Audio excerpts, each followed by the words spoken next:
So I was going to do this presentation at the last session. It was a backup presentation and they didn't end up needing it. I thought this is going to be pretty easy. I'll just take it and I'll polish it up a little bit.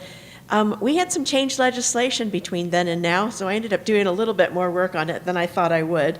But one of the reasons I'm here is because after years of attending these sessions, and I have been attending sessions since 1989, I have come to realize that state and county engineers have no idea what federal land management agencies are.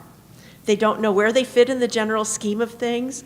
They don't know that we can be partners, that we can work together, and so I wanted to introduce you to all of these.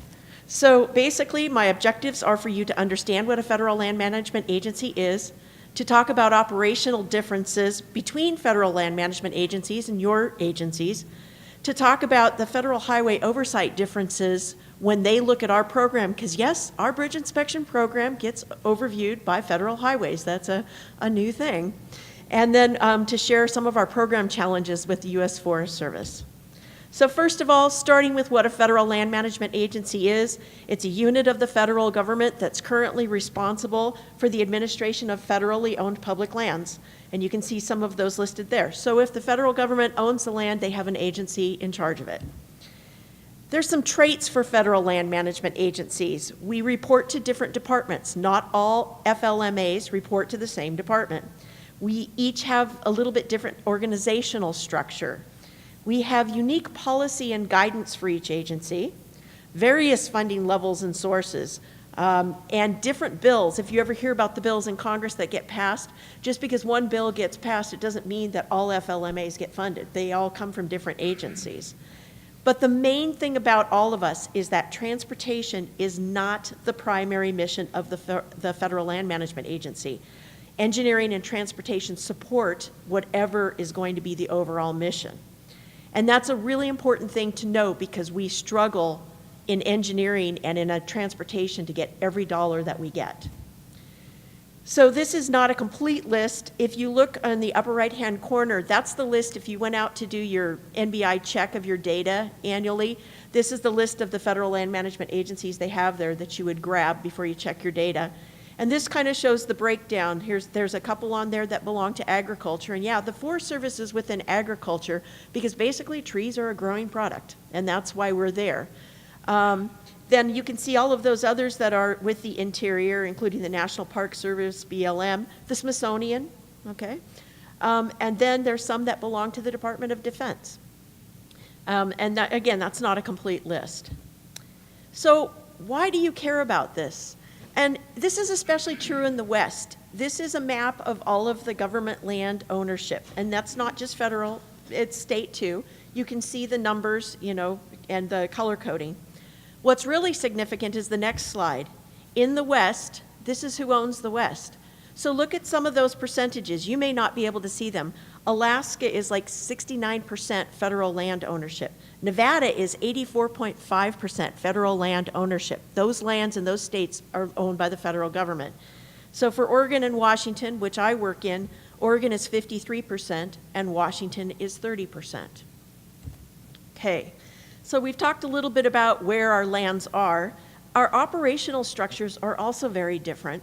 I said that, and basically the ones that are go through the Department of Defense, a lot of them are like a military, very top down. You have a colonel and they make things, and then they have support staff below them.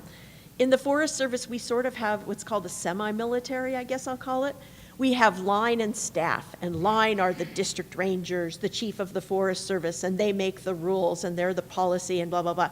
We're the staff. We're the ones who do engineering, recreation, natural resources, real property and stuff.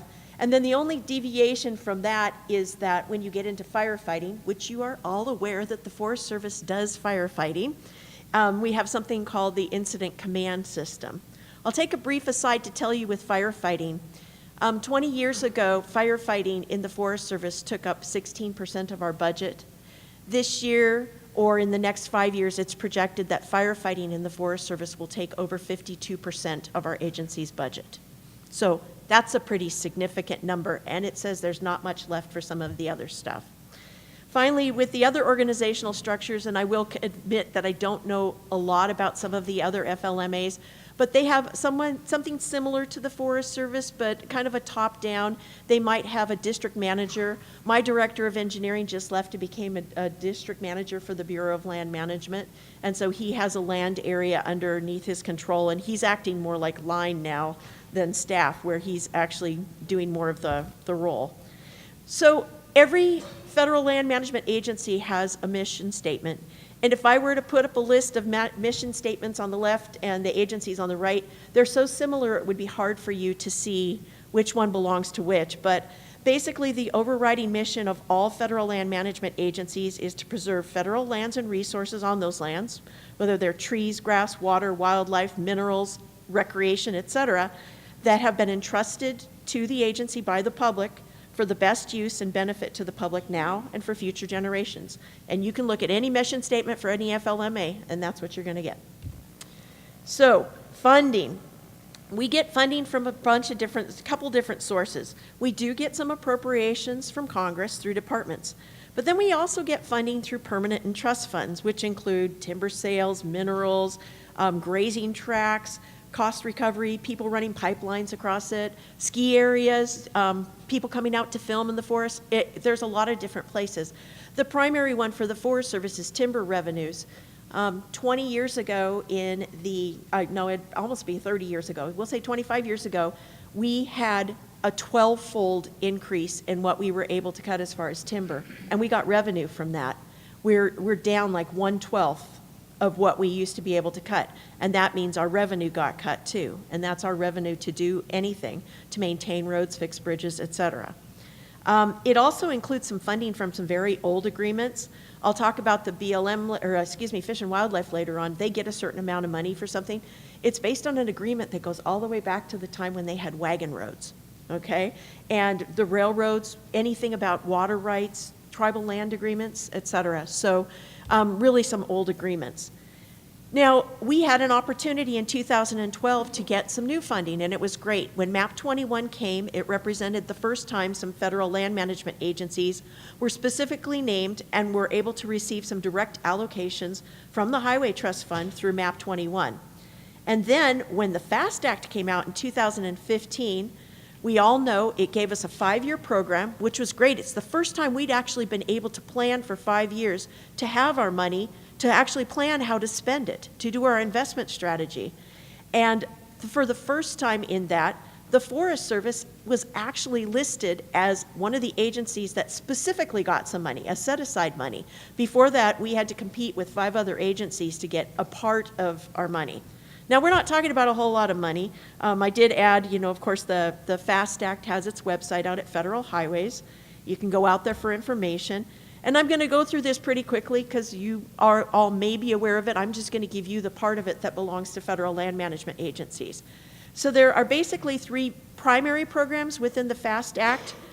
There's the Federal Lands Transportation Program, FLTP, the Federal Lands Access Program, which you guys should know about because it can benefit you, and then the Tribal Transportation Program.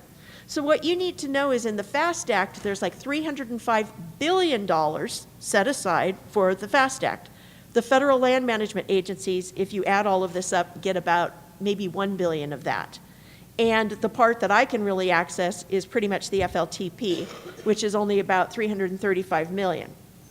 But what you need to see is the distribution of this $335 million, and I may not be able to see it, but in 2016, if the total authorization was $335 million, the set-aside for the National Park Service was $268 million.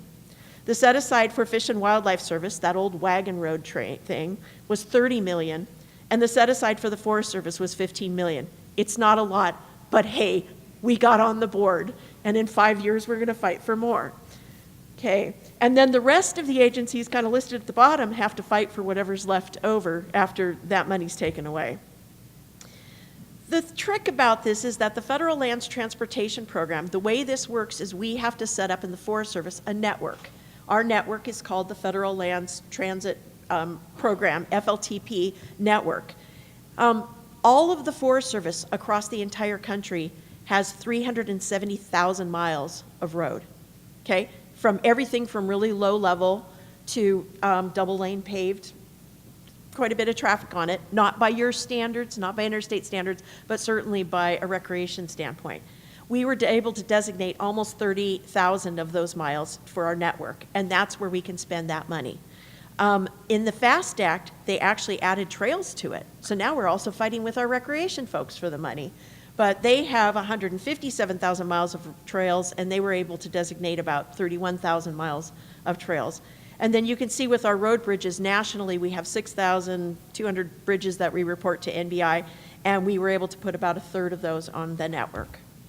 So now the Federal Lands Access Program, called FLAP, that you should know about. The authorization starts at $250 million. It was in 2016, goes up by $5 million each year.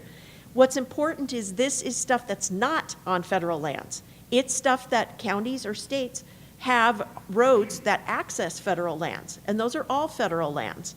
So basically, it has to be on a public highway that has title or maintenance responsibility with the state or county that provides access to or is adjacent to public lands. Priority is given to high recreation sites, economic generators, that's a big term to hear. You know, anything that's going to make money, especially for local communities. And then there's all kinds of eligible activities, from transportation planning, safety studies, environmental mitigation, building rest areas. One of the rest areas, if you've ever been to government camp, there's a rest area there, and basically we're helping to support maintaining that rest area. They were going to close it down, and now this program is helping to support that. Okay, there's a match requirement, so you do a project, and based on the state, there's a match requirement. And previously, you couldn't use any federal funds for the match. But now, with the new FAST Act, we can actually, a forest can say, I want to use my FLTP funds to help support this project. And they can actually put their federal funds in FLTP towards that flat project. And that's really important because we couldn't do that in the past. Okay, so a couple federal lands access projects. There's one, the Tiller Highway in Oregon. You can see there's a designation of all the different federal land management agencies that potentially could benefit from this project. There's another one in Washington. These are out on the websites as completed projects. So that's a little bit about federal land management agencies, our funding sources. Going to switch directions now and talk about our bridge inspection program and the compliance review that Federal Highways does for our program. So we're going to start here. You may not be able to see this all that well. What you need to know is that all of the federal land management agencies in 2016 reported 10,885 bridges to Federal Highways. Basically, the Forest Service carries almost half of that number, and that's across all of the United States in 42 different states. So for the Forest Service itself, we are divided into 9 regions. I know we go up to a number 10 up in Alaska. They had some consolidation, and number 7 disappeared. Region 5 has Hawaii. I have been trying to get over to do bridge inspections in Hawaii for a really long time, and it's just not happened, but I live in hope. So they have experimental forests in Hawaii and in Puerto Rico, and so they belong to different regions. So our evaluation process is like yours. Basically, one thing is our agency is evaluated as a whole. You guys are each state. We are not evaluated region by region. We're evaluated as an entire agency. So we have these 9 different regions, and we turned in our 2016 data. They looked at our personnel qualifications. They reviewed 72 bridge files, which covered 8 out of our 9 regions. They visited 22 sites in 5 of our 9 regions. But there's the difference between your oversight and our oversight is, Washington has Deb, and Oregon has Tim. We have no federal highways person sitting on our staff who's kind of providing oversight or direction or help or assistance.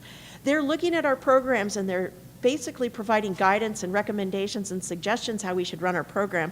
But our funding isn't based on what they come up with. So we're basically just doing this, I won't say out of the goodness of our heart, because it's built in our directives that we do it. It's a legal mandate. But we don't really benefit from it financially. We also don't get dinged if we don't do it. But so summary of findings, we had 17 metrics that were non-compliant. That seems like a lot, but we had 20 in 2012. We were substantially compliant in 3 and only had 2. and fully compliant in 3 metrics, and in 2012 we had 1. So basically our response, in brief, is we're going to continue the work we started in 2012. We are focusing on load rating scour assessments, that word fracture critical. You can call it fatigue prone if you want, or whatever you want to call it. Fatigue is not really an issue in the Forest Service. What you will experience on one of your interstate bridges in one day is more than our bridges will experience in their entire life, even giving 2 large timber sails going over it. So, and then we feel our framework is in place. We know what we're supposed to be doing, but we're just having to work on consistently implementing it. Those 9 regions we talked about all have 9 different heads, and they kind of run things differently. We're working towards a lot of consistency. So just in brief, the 3 we were compliant in was we have a program manager up at the Washington office now. We got our inspection frequencies down. We, for a while, were having extended inspections at 48 months. Federal Highways came back and told us, you didn't ask us, we're not approving them, put them back to 24. That was a bad year. We ended up adding 700 bridge inspections in my region alone back into the mix, so we had a lot of bridge inspections. We don't have any complex bridges. That makes it easy. Compliant, substantially compliant, you can see those. Then we have a lot where we're non-compliant. We don't agree with their findings on all of these, and actually some of these I think have been reversed, but we're moving forward. We realize we still have problems. So ahead we have overdue inspections. We have to do, all of the bridges have been inspected, but we have some overdue inspections, plus we annually have to do some inspections. This year, nationally, we'll have about 4,000 inspections. We have load ratings. A lot of regions didn't load rate their bridges, ever. Of course, they didn't also have plans for their bridges, because a lot of their bridges are really old. Over in Region 8, they've got all these concrete bridges built on bedrock that last and last and last. And yeah, there's provisions within for load rating concrete bridges that show no distress, but to actually do a load rating and know what it's capable of, you don't have that. We were lucky in my region, between Oregon and Washington, through the services of Western Federal Lands, we had a huge number of bridges load rated. Of course, they didn't do the HS load rating, so that caused us problems as well. We just got type 3.3 as 233. We also have to do some scour assessments and fracture critical inspections. Again, we've done all of ours in Oregon and Washington. There's some up in Alaska that they're just flat out saying that they're on islands. You know what's going to go over to the island. You know what load is going to go over there, and if they can actually get to the bridge, they're going to have 1 vehicle a year, maybe 2. And to go out and do a hands-on inspection every 2 years of that bridge is preposterous. It's ridiculous and super expensive. I mean, sometimes the only load you're going to put on the bridge is the underbridge inspection truck that you'd have to haul up there to do the inspection. You know, it's ridiculous. Or you'll have to pull up climbers, and we've had some folks from Extreme Access come up there to do some climbing. And some of those bridges, I'm not going to say they're in great shape, but then again, nothing gets out there, or we know what's going to go out there, because it has to be barged to the island to get there. Okay. So, program challenges: funding, consistency, personnel and seasonal workloads, and then our transportation network. So, talking about funding. For implementation of the plans of corrective action based on the findings from Federal Highways, we have a $16 million backlog of issues doing scour assessments, load ratings, fracture critical, plan of actions for scour critical bridges, etc. We had figured out we need $1.5 million to maintain, to do all of our inspections and maintain that data. Our current annual budget is about $1 million. We're not talking my region. This is across the country for all 9 regions. So we're looking at realistic implementation of these on a shoestring budget. We're looking at FAST Act funding, which can be used for bridge inspection. We do work in-house whenever possible, so the consultants out there, it's not that we don't love you, we can't afford you. We have to do it in-house whenever we can. And when we can't, we will use your services, but we have to really weigh that, how much it's a benefit-cost ratio thing. We look at infrastructure reduction. One thing about the Forest Service is you close down I-15 and I-90 bridges, and by the way, Amanda, I was on those bridges last August. I'm glad your problems didn't develop until September. But I got to tell you that, we get to a place where we have a bridge and the bridge is failing, and they look past the bridge and they say, well, that was just logged out. They're not going to be able to log that for another 50 years. It's already been planted.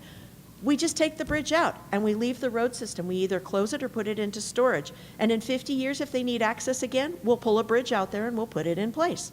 So that's the way we do it. And whenever possible, if there's a loop system and one bridge goes out on the loop, guess what? You'll do the long way around, but you can still get to the other side.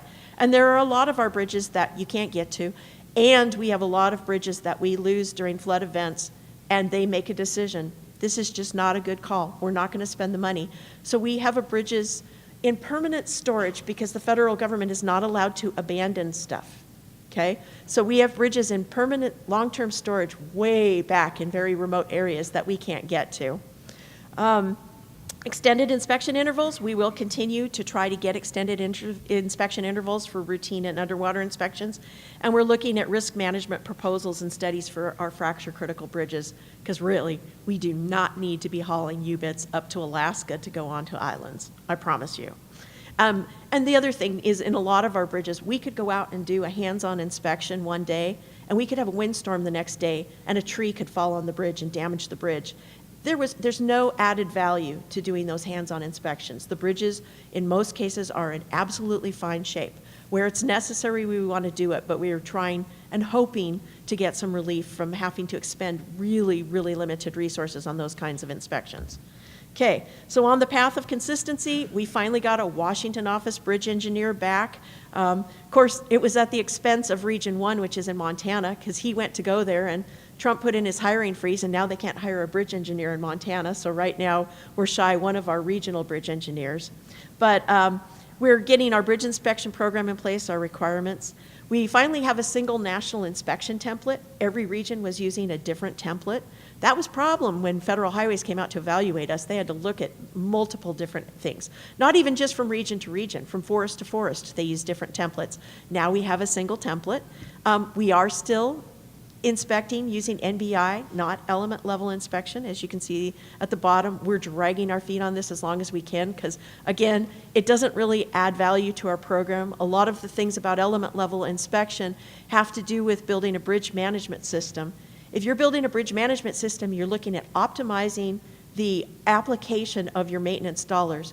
When your maintenance budget is zero, it doesn't really matter how you optimize your budget. Okay. So we are doing that, and then we're trying to go for a mobile application, which will help, which has a variety of challenges, especially in the Pacific Northwest and in Alaska. It's very rainy in both of those locations, but we're working on it. And then we're trying to do any new load ratings using the LRFR methodology because of its consistency, although posting under LRFR is just a pain. So, and then we're not doing any load ratings for those bridges that are still in good shape. And surprisingly, our bridges are in really good shape. Really quickly, I will mention the reason why. A lot of our bridges in Oregon and Washington were designed for huge loads. Any of our consultants who have ever worked with us know we have this thing called a BU-99. It's a 4-axle vehicle. It's 99 tons.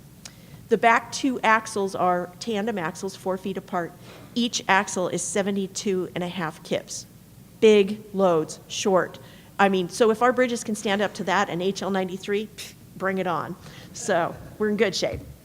Okay, our personnel is another challenge. We have this inspection season that goes from May maybe to October because we have snow. Our construction season goes from July to October. Final contract preparation from February to April. In fact, this year, we have to have every one of our contracts awarded by June 1st. Even though our fiscal year goes to the end of September, if we don't, they will pull our funds and they will put it onto other projects. I have 19 bridge inspection team leaders in Oregon and Washington, and 11 of these are also the construction inspectors on bridge and road projects. They have other duties as assigned, and sometimes they get the opportunity to go on details to escape the hell that their life is in the summertime, trying to get all their bridge inspections done and their contracts done, and they go do another job for a while. So then let's talk about the fun part of the presentation, our transportation network, which is also a challenge. Okay, so we'll talk about weather restrictions. When we have snow, we can't plow. We are forbidden to use our funding to plow our roads. So if you didn't get to a bridge and it snowed and you can't get to the bridge anymore and it's not even useful to do it anyway because you can't see a lot, that's it. That bridge sits until you can get to the bridge again. Annually opening roads for bridge inspection access. This is a small tree. I could probably hook this up to a rig and pull it out. We have trees 2-3 feet diameter that fall across our roads for 17 miles before I have to get to my bridge. One forest innovatively told the public, this is the road system you can go on. You can trim between shoulder to shoulder. Be careful. Go out and clear our roads for us. And they did. And the public went out and cut down the trees and took it for firewood, and that's a great way to do it, but that's unusual. You can't usually do that. Okay, we have timber bridges. We have log stringer bridges that fail. You can see this one. We have timber bridges that tip, that were built. They constrained the stream. They scoured out, and now they're going all over the place. They're not actually rotting. They're just, that mostly it's substructure. It's, they lost their footing. In pre-70s glulam bridges, prior to 70, they didn't do testing, inspection of the bottom lands of girders. Even though we're assured in this area, in Oregon and Washington, they did a really good job with it. But because of that, they put out a technical bulletin, and they said every pre-70s glulam girder has to be downgraded by 25%. No questions asked, 25%. Yeah, we're going to be posting some bridges once we look at it. So we're still in the process of looking at that, because in my region alone, I have about 70 to 100 of those out of my 1,500 bridges. So timber bridges and scour, if you can see that footing is being held up by the timber girder, okay? So we have timber bridges and debris impact. So it comes down the stream, hits the bottom of the bridge. This one is on one of our major north-south routes from the 96 floods. Some debris came down. So the water, which you see there, looking very benign, came all the way up, took a huge log or debris jam up against this. Next picture is a little bit more telling. There are 4 trusses in this structure. It took out one panel point on all 4 trusses the whole way through. We don't even know why the bridge stayed standing. We really honestly don't. But the solution was they couldn't even get treated timber fast enough to fix it, so we put steel back in there. Okay, we have scour problems. So this was in 2003. This was the original damage and loss at abutment 1. This was 2006, insult to injury. It took out the whole other end of the bridge.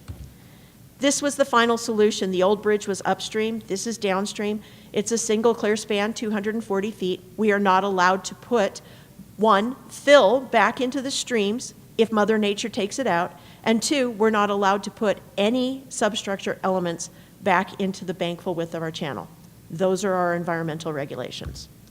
Okay, so here's another one, more flooding in 2003, 6, and 10. We had to have a solution because we had tribal lands on the other side that we had a long-term agreement we had to provide access to. So we took an Acro 700 series bridge. We launched it from the existing bridge to get it to the other side. We actually did a temporary launch to some temporary foundations that were built using helicopters. Then we came in and brought in a pile driver, drove piles, put in a permanent foundation, sunk it down 30 feet with a sheet pile all the way around it. Then we picked up the bridge and moved it, extended it another 20 feet, set it down, and that's our permanent bridge. That's our permanent solution to this problem because we couldn't put the fill back, we couldn't put any elements in there. And so you look at this and the problem is solved. It's not elegant, it is not pretty. And how do you inspect this, inventory it, and load rate it? Okay, really quickly, trail bridges. So I was out at this site on October 30th, 2006. This is what it looked like. 1 week later, this is what it looked like. I'm going to bring up a point. This debris pile here, okay, that debris pile, later on I went back and I did a calculation of the height and breadth of that, and I looked at the hydraulic pressure against that abutment. I figured out how that abutment failed, or that pier failed. Basically, it got overtopped by sheer weight of water against it. So my point to you as inspectors, if you have debris, don't just mention debris, give some dimensions, how wide, how high, because it's going to build up a hydraulic head and it's going to knock it over. And especially with trail bridges, they simply don't have dead load to counter that. So here we go. Access problems, 1/4 mile to the nearest road, all across marsh, wetland, can't get it in, you fly it in. This is our solution. It's an aluminum bridge. So far it's stayed in place, it's great. This goes to the Big 4 ice caves up in Washington. Geologic hazards, okay? We've put 3 bridges here. First, this started as an 8-foot diameter culvert that blew out. We put in a 110-foot bridge. and 2 temporary bridges to get to the site. It lasted less than 10 years before it blew out again, okay? And now this is the permanent solution that Federal Highways has come up with. I'm thinking how long, I'm not sure. There's a huge mass wasting event up above this. One more thing, fire, okay? So look at the time, 10 o'clock that day. By 11 o'clock, smoke's rolling in. By that afternoon, it's this. We had to come back a month later to inspect the bridge. Luckily, my bridge inspector who was out there did a lot of limbing, probably saved the bridge because he took a lot of the stuff out so we could get the U-bit in. It burned up all of our approach guardrail. Some bridges aren't lucky at all. So, okay. We still have trail bridges too. The historic Benson Bridge at Multnomah Falls. Big rock fell off the cliff and hit the bridge, took out the railing, took out part of the deck. It was its anniversary year. They wanted it open by Memorial Day so we could celebrate the anniversary. This is what we actually think happened that night. Okay. Regardless, to put this project back into place, really critical area, lots of public visitors. They had to tent the structure, and while they were in fixing that, they did a whole bunch of stuff to it, made it really pretty. There we go. Opened it up, put a big bow on it, and it made it for its anniversary, its 100-year anniversary. So the last one I'm going to talk about is one that we didn't win. This bridge is about a 120-foot bridge up on the West Fork of the White River up in Mount Baker, Snoqualmie. The bridge has both approaches wiped out through several different events. We were going to move a bridge upstream. In order to get this done, we have this fund called Emergency Roads, federally owned, ERFO. The bridge, we were planning on this. We were doing investigations to put in this new bridge, did all of the geologic and road design and stuff. But unfortunately, we have limited time frames to do this, and we can ask for extensions. We had asked for one extension on this project, and we're asking for another. We were still in process of developing it, so it's not like we were sitting back on this.